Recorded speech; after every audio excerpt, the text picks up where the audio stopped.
a lot of people of color are living paycheck to paycheck, and allows for very little room to move upward. Yes. How would you address that?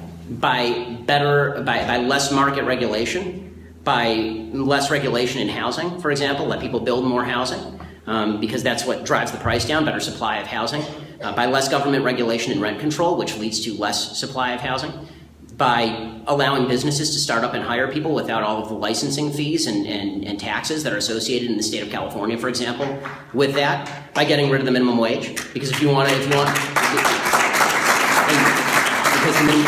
the minimum wage puts half of the people who could get those jobs out of work. Right now, you put the minimum wage up at $15. College grads will be making the minimum wage, and all the people who are 17 jobs, they want to start working their way out of poverty, they will not get those jobs. No one's going to pay a 17-year-old kid to flip burgers.